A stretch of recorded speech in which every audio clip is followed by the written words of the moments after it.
To do or to make in Spanish is hacer, and it has a silent H. It's Hacer.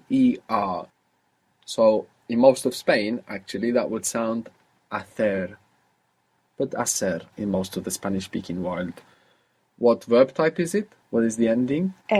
Verb. So actually, whenever we come across a new verb, we want to make a mental note, what is the ending? Or rather than make a mental note, just process it. Remember, we always want to do anything but memorize. So just looking and going, hacer, verb. Okay, just to get in that habit. If we know it's an verb, we know how to work with it. So how would you say he's doing or making, she is doing or making, you are formal, doing or making? Hace. Hace. Good. You're doing it. Lo hace. Lo hace. How would you say they're doing it or you guys are doing it? Los hacen. Lo hacen. Very good. Very good. Lo hacen. You informal are doing it. So what is the sound for informal you? Hacen. So for informal you, we add on an S to the he, she, it version. So we get Haces. haces. You're doing it. Lo haces. Good. The word for what in Spanish is que. How would you say, what are you doing?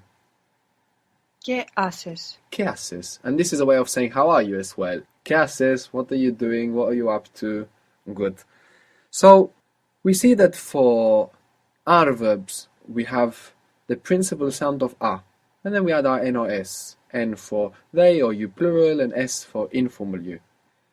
And for our ir verbs, we have the key sound e, and we're adding on S for informal you, N for they, you plural. Now these associations between S and informal you and N and they or you guys, we're going to see all throughout the Spanish verb structure. So this confuses me a little bit. Isn't this also a memorization? Having to remember which ending goes with what? There's a difference between memorization and remembering. We're going to remember through not actively trying to memorize. So I'm not telling you shouldn't remember anything, you need to remember Spanish. I'm telling you that you're going to remember it much easier without the active process of trying to memorize anything, which blocks whichever processes we need for remembering. I like to describe it in this way, that you borrow information when you memorize it. But when you are applying it practically in this construction of these sentences, when you are looking from many different angles at the elements that we're looking at in Spanish, then you are internalizing it. And then it's really yours, you're not borrowing it. Puedo in Spanish means I can, I am able. Puedo. Puedo. Good. P-U-E-D-O. Puedo. Puedo. You're probably noticing as well that the D is quite soft when it comes in the middle of a word in Spanish rather than a hard D. Puedo. Puedo. So, puedo means I can or I am able, and the to form of the verb is an verb. So, puedo is an verb. So how would you say he can or she can or it can or you formal can?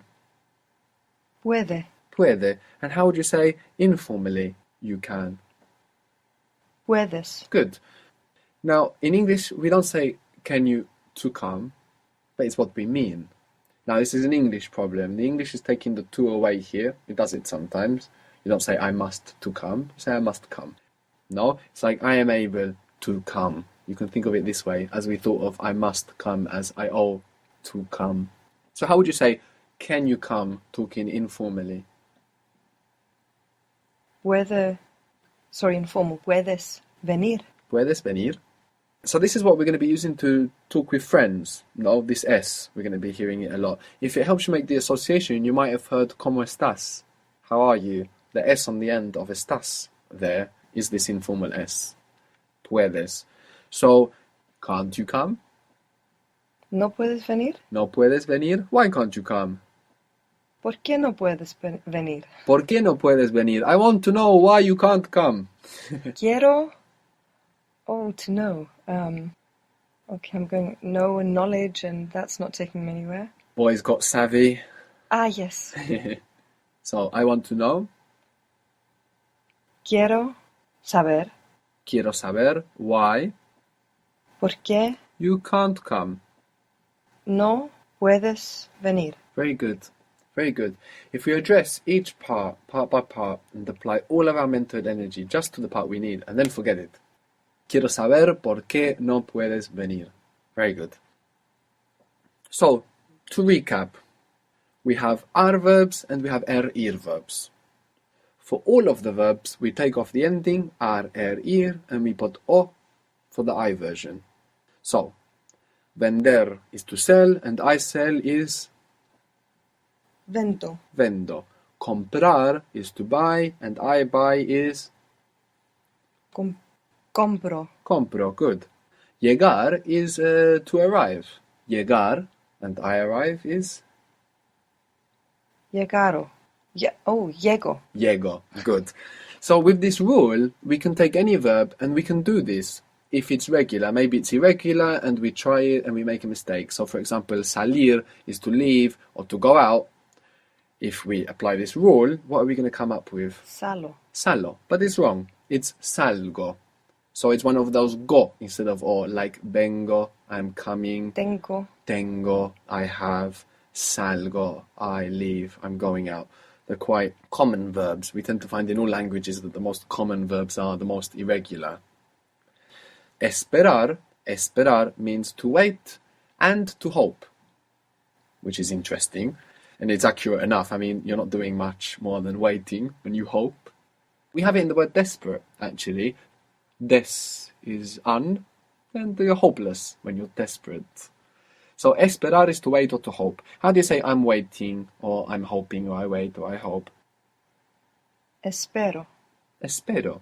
Now, how do you say he waits? Espere. I'm really glad you made that mistake, actually, because it's a wonderful point to elaborate on. Before we touch a verb, we want to take one split second to go esperar ar verb. Otherwise, what happens? Our brain hears e from esperar, and it wants to put an e. What your mind is doing there, putting an e because you have esbe and it fits better, is actually even ingrained in other languages. For example, in Turkish, you have something called vowel harmony. And when you're adding on suffixes, there's like 2 or 4, depending on the suffix, 2 or 4 different versions of that suffix that you can add on so it can agree with the vowel before. So there's something in your mind that would prefer an e there. Of course, because it's esbe.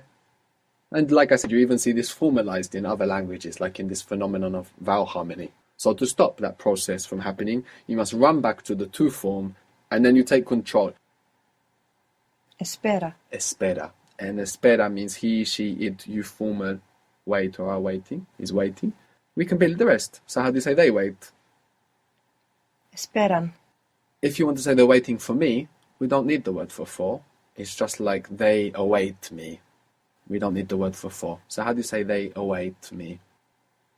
Esperan me. Me esperan. Me esperan. The only option there, because it's a changed verb. Me esperan. They're not waiting for me.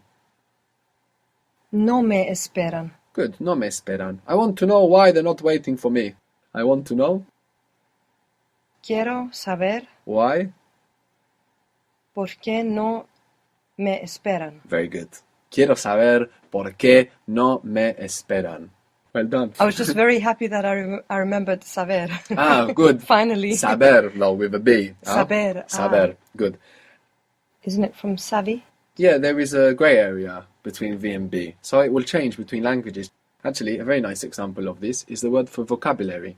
Vocabulary in Spanish is vocabulario. Vocabulario. It's spelled with a V. But the word for mouth in Spanish is boca, spelled with a B. Now, of course, vocabulario is coming from boca. Your vocabulary is your mouthulary. This gives us another rule, actually. Words ending ary will become ario. So necessary. Necesario. Contrary. Contrario. Good.